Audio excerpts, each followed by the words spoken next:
Saudara-saudara, selamat sore. Hari ini kita akan kembali melaporkan tentang kinerja data laboratorium yang kita periksa sejak kemarin pada pukul 12.00 sampai dengan hari ini di pukul 12.00. Kita telah melaksanakan pemeriksaan spesimen sebanyak 19.917. Sehingga totalnya sekarang kita melakukan pemeriksaan 621.156 spesimen. Dari pemeriksaan ini kita dapatkan kasus positif sebanyak 1.226 orang, sehingga totalnya menjadi 45.029 orang. Kalau kita perhatikan distribusinya, maka beberapa provinsi menunjukkan angka yang masih cukup tinggi. Di antaranya adalah Jawa Timur, hari ini melaporkan 394 positif baru dan 102 sembuh. Kemudian DKI Jakarta 180 orang positif baru dan 122 sembuh. Sulawesi Selatan 112 positif baru dan 76 sembuh. Jawa Tengah 98 kasus baru dan 20 sembuh. Kalimantan Selatan 83 orang kasus baru dan 25 sembuh. Ada 19 provinsi yang hari ini melaporkan penambahan kasus di bawah 10, dengan 7 provinsi yang melaporkan hari ini tidak ada penambahan kasus sama sekali. Namun beberapa daerah kasus sembuhnya signifikan, lebih banyak dari kasus baru, misalnya di Banten, hari ini melaporkan 15 kasus baru, namun juga melaporkan 31 kasus sembuh. Kemudian Sulawesi Tenggara melaporkan 3 kasus baru dan 10 sembuh. Kepulauan Riau hari ini melaporkan 1 kasus baru dan 10 sembuh. Saudara-saudara, penambahan ini sangat signifikan di beberapa daerah dikarenakan kontak tracing yang kita laksanakan dari kasus konfirmasi positif yang saat ini dirawat lebih agresif dilaksanakan oleh Dinas Kesehatan daerah. Hasil kontak tracing inilah yang kemudian dilakukan pemeriksaan dengan menggunakan PCR atau menggunakan TCM dan didapatkan hasil positif di beberapa tempat yang signifikan bertambah. Ini adalah upaya kita untuk menjawab bahwa pemeriksaan harus dilaksanakan secara masif berbasis dari data kontak tracing yang dilaksanakan secara agresif. Pemeriksaan ini penting karena ditujukan untuk bisa menemukan kasus positif di tengah masyarakat dan kemudian melakukan isolasi atau melaksanakan perawatan kalau memang membutuhkan atau terindikasi dibutuhkan perawatan. Ini menjadi penting agar tidak menjadi sumber penularan baru di tengah-tengah masyarakat. Kasus sembuh yang kita laporkan hari ini totalnya adalah 534 orang, sehingga total sembuh menjadi 17.883 orang. Kasus meninggal 56 orang sehingga total menjadi 2.429 orang. 438 kabupaten kota yang telah terdampak di 34 provinsi. Kita masih melakukan pemantauan terhadap orang dalam pemantauan sebanyak 37.336 orang. Pasien dalam pengawasan yang masih ketat kita lakukan pengawasan sebanyak 13.150 orang. Oleh karena itu, saudara-saudara sekalian, mari kita pahami data ini.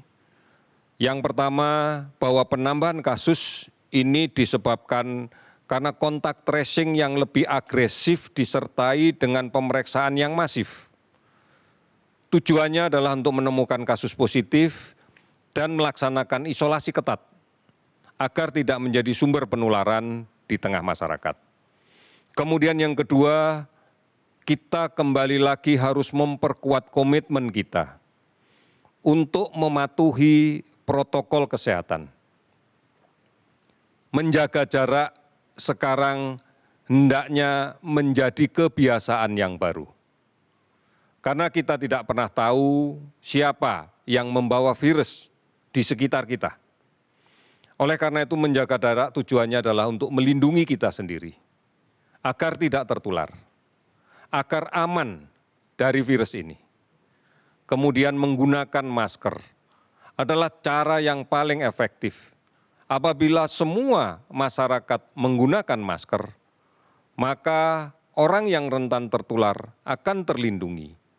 Dan apabila ada orang yang membawa virus ini, namun dia tidak mengeluhkan gejala apapun, juga bisa melindungi orang lain karena droplet yang mengandung virus yang keluar pada saat dia bicara, pada saat dia batuk, pada saat dia bersin, bisa tertahan di maskernya. Kemudian kebiasaan mencuci tangan akan menjadi pelengkap agar kita betul-betul terbebas dari kemungkinan cemaran virus COVID-19 yang menempel di benda-benda di sekitar kita yang secara tidak sadar mungkin juga akan kita pegang. Ini menjadi sangat penting untuk kita. Saudara-saudara, apabila kita sakit, maka sangat besar peluangnya kita menjadi sumber penular di rumah kita. Di rumah kita mungkin ada orang yang sudah lanjut usia, yang memiliki penyakit-penyakit komorbid. Di rumah kita mungkin ada anak-anak kita yang masih balita. Mereka-mereka inilah yang harus selalu kita pikirkan setiap saat untuk kita lindungi. Oleh karena itu, setelah kita bepergian, melaksanakan aktivitas di luar rumah, karena memang kita harus produktif, jalankan protokol ini dengan baik. Jangan pulang membawa penyakit. Oleh karena itu, kalaupun kita tidak menyadari bahwa kita terpapar virus ini, setelah sampai rumah, segera membersihkan badan. Segera ganti baju. Segera bersihkan peralatan yang kita bawa dari luar sebelum berinteraksi dengan anggota keluarga di rumah. Ini cara yang harus kita lakukan. Dan cara ini kami mohon untuk diedukasikan, diajarkan, dan diberi contoh kepada seluruh anggota keluarga kita. Agar adaptasi kebiasaan baru sudah menjadi sesuatu yang tidak asing lagi untuk kita.